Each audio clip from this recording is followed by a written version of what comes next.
मैं झुकेगा नहीं साला। फ्लावर समझे क्या, फायर है मैं। मी बाळासाहेब ठाकरे यांचा शिवसैनिक आहे। माझ्या आयुष्यात मी कधी गुडघे टेकले नाहीत आणि माफी मागितली नाही। Fancy garment and kids mall, Ayesha Nagar police station के सामने, हजार खोली, मालेगांव।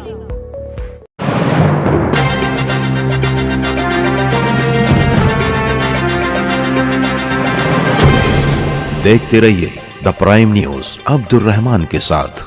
दादा भुसे वर्सेस उद्धव ठाकरे शिवसेना की लड़ाई फिलहाल रुकती नजर नहीं आ रही है। जहां एक तरफ उद्धव ठाकरे शिवसेना ने मालेगांव आउटर के एमएलए दादा भुसे के खिलाफ मोर्चा खोल रखा है और ड्रग्स मामले से लेकर गिरना मौसम शक्कर कारखाना बचाओ के नाम पर 178 करोड़ रुपए किसानों से लिए जाने के बाद खुर्द बुर्द जैसे कई संगीन इल्जाम लगाए हैं। वहीं पलटवार करते हुए दादा भुसे ने भी शिवसेना की तोप संजय राउत के खिलाफ मकामी कोर्ट में मानहानि का मुकदमा दर्ज कर दिया है। तो साथ ही शिवसेना के उप नेता अद्वैय आबा हिरे के खिलाफ एनडीसीसी बैंक कर्ज मामले में मुकदमे के पीछे भी शिवसेना उद्धव ठाकरे के ग्रुप की जानिब से दादा भुसे का हाथ बताया जा रहा है। आज मकामी अदालत ने दादा भुसे की तरफ से संजय रावत के खिलाफ इज्जत हतक यानी मानहानि मुकदमे के तहत संजय राउत जो पिछले कई बार से अदालत से गैर हाजिर रहे हैं, उन्हें कोर्ट में हाजिर होने के सख्त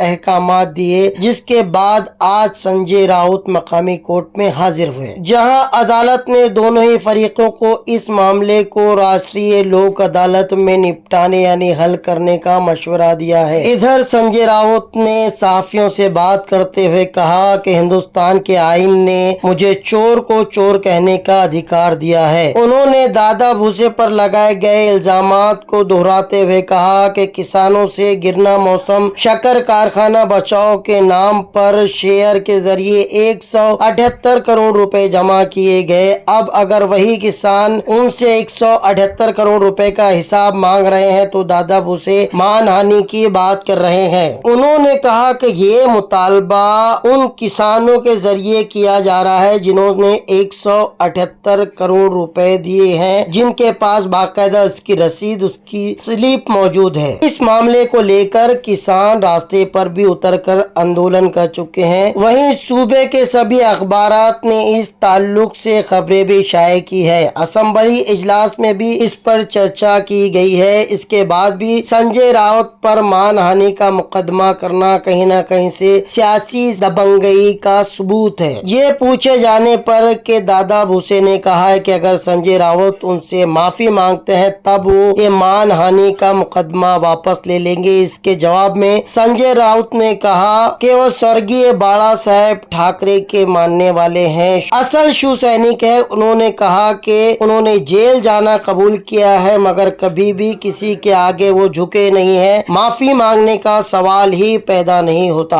उन्हें अगली सुनवाई के लिए 3 फरवरी को दोबारा तलब किया है। अब देखना ये है कि ये लड़ाई आगे कौन सा रुख इख्तियार करती है। क्या दादा भुसे की जानिब से और कुछ लोगों पर किसी किस्म की कार्रवाई हो सकती है, इस बात की चर्चा आम लोगों में की जा रही है। अद्वैय हिरे आबा यांच्यासोबत मी केलं, त्याच कार्यालयामध्ये मी आज आहे आणि आपल्या बरोबर आज अद्वैय हिरे आबा नसून सरकारी सुडाचा बळी म्हणून त्याला तुरुंगामध्ये टाकलेला आहे।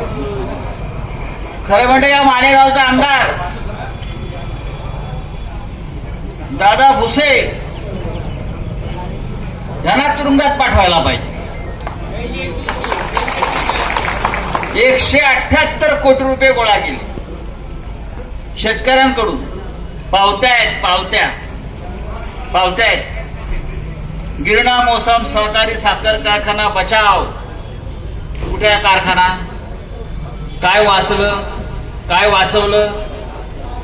आम्ही फक्त 178 कोटी रुपयाचा हिशोब मागितला तर अद्वैय हिरेंना तुरुंगात टाकलं। जुनी प्रकरणं कुठली काढून आमच्यावर अब्रू नुकसानीचा खटला दाखल केला चोराला चोर म्हटल्याबद्दल। भारतीय घटनेने मला अधिकार दिलेला आहे चोराला चोर म्हणण्याचा, भ्रष्टाचाराला भ्रष्टाचारी म्हणण्याचा. मला आता पत्रकारांनी विचारलं, तुम्ही इतक्या तक्रारी केल्या दादा भुसेच्या, पोलीस कारवाई करत नाही.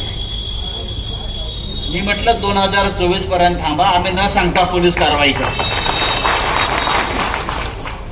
ज्या कोठडीमध्ये अद्वै आबा हिरे आहेत त्याच कोठडीत तुला ठेवलं जाईल, हे तुला मी आता इथं सांगतो. ज्या सेंट्रल जेलमध्ये आबा आमचा हिरे आहे तिथेच जागा नाही बदलणार. हा संजय राऊतचा शब्द आहे.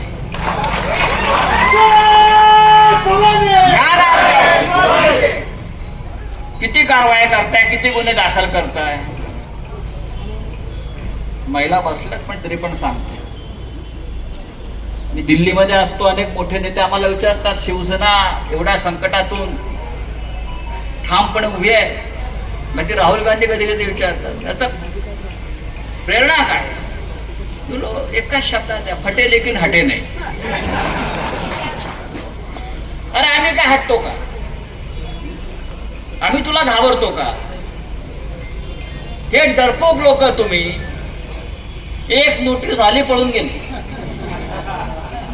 पक्षांतर, धर्मांतर, नामांतर सगळं करून मोकळे. एका नोटीसीवर, एका सरकारी कागदाला घाबरणारे तुम्ही आमच्याशी काय लढणार आहात. आणि पोलीस आज तुमचे आहेत, उद्या आमचे असतात. एक लक्षात घ्या, अद्वै हिरे आबा हा इकडला पुढला आमदार आहे. 100%. अद्वै हिरे आबा हा पुढला इकडला आमदार आहे.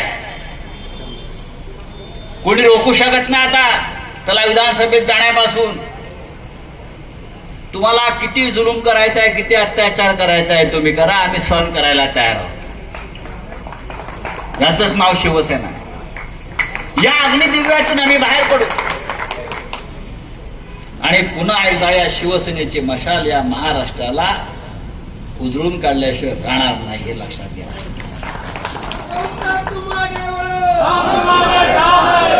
आज शिवसेनेची ताकद काय आहे ते परत एकदा मालेगावने दाखवलं. लोक रस्त्यावर उत्स्फूर्तपणे आले. संपूर्ण मालेगावच्या शुभेच्छा अद्वै आबाच्या पाठीशी. आणि मी इतकंच सांगतो की जोपर्यंत अद्वै जेलमध्ये आहे तोपर्यंत इथे मी येत राहीन. मला कधी बोलवा, आम्ही ते येत राहीन. आणि कोणताही संघर्षाला तुमच्या बरोबर मी इथे उभा राहीन. कडवट शिवसैनिकाशी लढणं दादा भुसे सोपं नाही, हे डरपोकाचं काम नाही. आप भाग गए, आप भागते रहो, हम आपका पीछा करेंगे. कपड़े संभालो बस. जय हिंद, जय महाराष्ट्र. चला.